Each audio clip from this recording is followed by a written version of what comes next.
I get asked a lot, Simon, what rangefinder, laser, GPS device do you recommend to a majority of beginners? Because it is important that we commit to a yardage when out on the golf course. The issue is a lot of these devices cost almost as much as most of your golf bags. So I think I found a great alternative.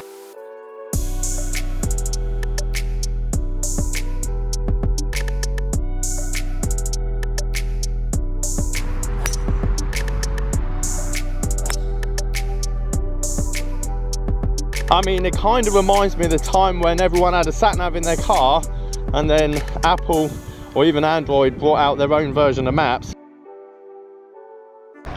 Guys, how you doing? Welcome back to a brand new video. Simon down here at Sanford Springs Golf Club, and we're going to talk Golfshot app. I've seen this for a while, but I didn't actually see many YouTube reviews uploaded, and I thought, you know what, let's buy the pro version, let's stick the boat out. I think the channel budget can now afford £7. I've gone for the monthly pro option. You can get a year's subscription for £45. And the answer today, realistically, is £45 worth it for an app? And I mean, that sounds like a lot for an app. Like, normally we're used to spending £1, £2 on an app. £45 for a year subscription. But if it does as well as, let's say, like a Sky Caddy, Bushnell, Garmin, I'm going to measure it today against my laser. If the yardages are pretty accurate, then surely this is just a great option for a lot of us, because we all have iPhones, we all have Androids. They've got the GPS already in it, you've got the touchscreen already in it, you've got the camera already in it. So rather than spend £300 on a device then subscribing to something, why don't we just use our iPhones or Androids instead?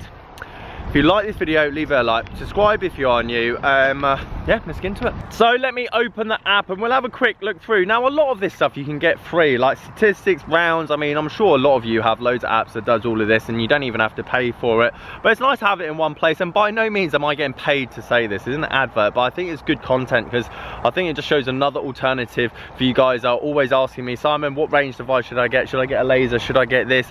My preference is a laser, and I'm going to tell you why at the end of this video. But that's not to say that this isn't good, because I've tried and tested it and it seems pretty spot on. As you can see, there is a good feature that I do like, by the way, this course preview. Potentially you haven't been to a golf course before, you want to have a look at a few of the holes, and as you can see here, I mean, you can just flick through some holes and just get a rough idea. So if you want to go down to the range, try a few shots. Do I need a 240 yard shot here? Do I need a 180 punch shot? Wedges, how many am I going to need those around the course? I think that's a really good option, so that's quite cool. But let's get straight into it. Down here on the parts at Sanford, let's start around 9 holes. I haven't really used this much, so I want it to be user friendly. I want it to basically download it, plug and play, ready to go, and not that much research involved. But I have used it a bit and I do enjoy it, as I think it's quite I actually think it's quite good overall. Hole 2 here, par 3. So I'm actually on the yellow tee box at the moment, as you can see here, and the idea is I'm going to play a few holes, we're here a few shots, and I'm going to see what does this tell me that I've got to the flag, and then what does my laser. And if you ever watched my rangefinder review, Malesi versus that thing, the Malesi was, I don't know, 2 yards, 3 yards out in places, but as long as it's within like 5 yards, 4 yards, that's good enough for most of us. I mean, if you're talking a 2 yard dispersion, you're probably not watching this channel and you're probably out in America at the moment playing on the PGA Tour. So as long as it's consistent, gives relatively good yardages, gives you an idea, and then means you commit. So if you've got 160 to the flag, you know that is your 7-iron or that is your 4 hybrid. That's the important thing about GPS devices. Something that you can commit to, trust, and then obviously pull the shot out of the bag when you need it to. So I'm going to move the flag position to the back because that's where the flag is.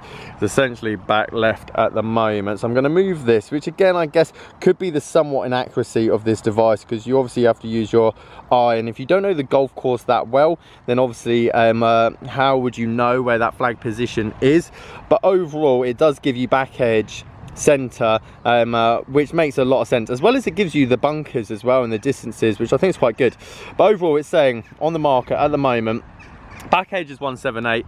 I imagine to the marker there, 161 to the, oh no, sorry, 171 yards to that flag. So let's get the laser out and zap it. There is also a really cool feature which I'll show you in a second, but let's zap this quick and see how far out or how accurate we are. Okay, laser is out. Looks like I need to give it a clean, that's for sure. Zap it on 1. That's not bad, let's be honest. I mean, I'm actually quite impressed by that. I tested it a bit yesterday. I got the meters and yards mixed up, so I was a bit surprised. But 171, first yardage of the day, I mean, that's pretty much just spot on. Now I'm going to move on to the next hole because it's quite busy. It is a Saturday down here at Sanford, and obviously wanted to get this video out. But as you can see, it tracks you pretty much live as you're walking. And this is the interesting thing I find. We've got really expensive bits of equipment in our pocket just on a day-to-day life. So doesn't it make complete sense just to download a third-party app that kind of does the same as a lot of other devices that you have to buy separately? I mean, it kind of reminds me of the time when everyone had a sat-nav in their car, and then Apple or even Android brought out their own version of maps, and now I couldn't imagine buying a separate device to get anywhere really at all. Okay, so on to the next hole, on to the third. Overall, again, you can see, obviously you can move the marker, see, we'll zap that tree actually on the left hand side in a minute, but I do want to show you this because this is quite cool and a good feature. So actually, if you move, you get like this AR, I'll show you on the screen now. Whether you'd actually use this, or it may be, I don't know, this potentially is a bit over the top, but if I set the green position, you can see how it moves and obviously tracks where the left hand bunker is, right hand bunker. Now again, for this hole in particular, it probably doesn't matter that much because none of those in drivable distance, but on small par 4s I can see how that being important, especially like this hole here. If there was bunkers, I don't know, on the left hand side there on the top of the ridge and you've never played it before, I think it'd be quite important to actually know how far it is. Now again, you've got scorecards, there are other things that you can do to obviously map this out. People have been able to play golf before this, but again, cool feature, and because it's got a camera on your phone, you're able to do this, which many devices, handheld devices, watches, you can't. So we're actually going to track our shot on this hole here. It says 366, 354 to the back. I'm actually next to one of the plates actually here at Sanford. So this is saying 365 total distance, all measured to the center. And as it's saying 360 from where I stand. You can see as I move back, obviously it adds distances as I obviously move about. This tree is quite important on the parts because you can easily get blocked out. So normally you hit like a 230 yard shot to be safe, so you can go over that tree. So I'll be very interested. Let's laser. It's saying 247 to the tree from here. Right, there she is. 244 depending on what part of the tree, 245 depending on what part of the tree I'm hitting.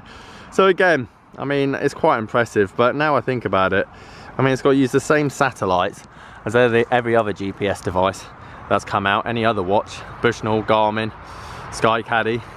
So it makes sense if this is accurate, or those ones are accurate, then surely this one's got to be accurate as well. So I mean, it's quite impressive, 3 yards difference. So the next bit we're going to look at is track my ball. Now, if you're quite particular about all your golf shots, and obviously you want to have a good idea of exactly how far your irons are going, you use this over quite a few rounds. It actually gives you suggestions on what clubs to hit. So if you go, right, I've just hit my 7 iron, and then you walk and track that ball, and then you hit your wedge and then your drive, and you do that over a certain amount of rounds, obviously it's going to start pumping out suggestions going, actually, you hit your club roughly this distance and everything else. I don't necessarily see that being that important. Your game changes so much, you have lessons, you get better, your yardages are going to change, your clubs are going to change. But what I do like the look of having all your stats in one place. My laser can't do this. I think if I was using this full time, you know what, I probably would get in the habit of using it to track my clubs, my distances and my statistics, mainly greens in regulation, fairways hit, that kind of stuff. But as I said, there's free apps you can use for that, so it's not the most important feature. And here we are at our golf ball, 230 total. Now if you remember, we lasered that at 244, but the plates were about 10 yards further back than the actual tee box. So again, that's pretty much spot on. We'll go, I'm at my ball, it'll tell me what did I hit. Don't be silly, don't hit my driver that short. So I've hit 3 wood into wind, 229, and yes, it was on target, we're in the fairway. And then you click save, and I imagine that'll add it to my statistics and everything else for my 3 wood and how far I hit it. And to be honest, 230, I mean, it is wet. I mean, I'm probably next to my pitch mark, to be honest, into the wind. But again, it'll add it to the statistics, but that's why I potentially wouldn't worry too much, because it's not telling me what wind direction it is, what the ground's like, so all that kind of data. Realistically, I could hit my 3-wood 230 like that, or 280 downwind, so I wouldn't read too much into those. So I'm going to skip down to the 9th. I'm not going to finish that hole. I want to play one full hole. Filming, if you didn't know, on the golf course, you're essentially a 4-ball, if not a 5-ball, so I didn't want to get in anyone's way. So we're going to go down first, and one of my criticism is this video would have come out a day earlier. However, I spent the majority of yesterday slagging this app off because it was so inaccurate. It was actually 10% shorter than every other yardage that my laser provided. And that's because I was measuring everything in meters, not yards. And obviously in the UK, everything is in yards. In Europe, America, majority of places, meters.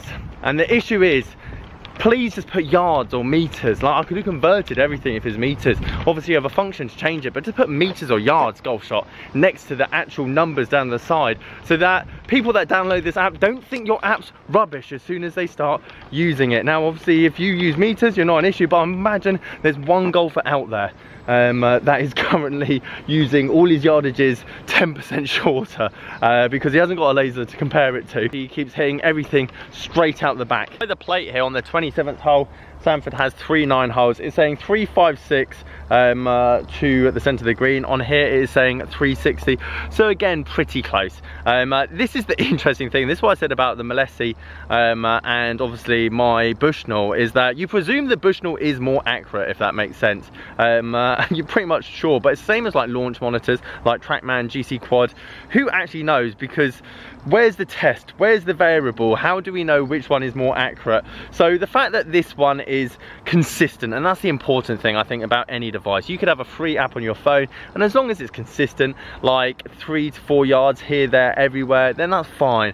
It's when it gives you like 20 yards out the back on one shot, do you know what I mean? Or it loses signal and then all of a sudden you can't play, and that is going to be one of the issues with these devices, is that, and the other reason that I like my laser is that if your phone dies on you, maybe you don't have the greatest battery or you don't get signal, then you're kind of just left out in the open, and most golf courses are out in the open with very poor signal. So that is a downside.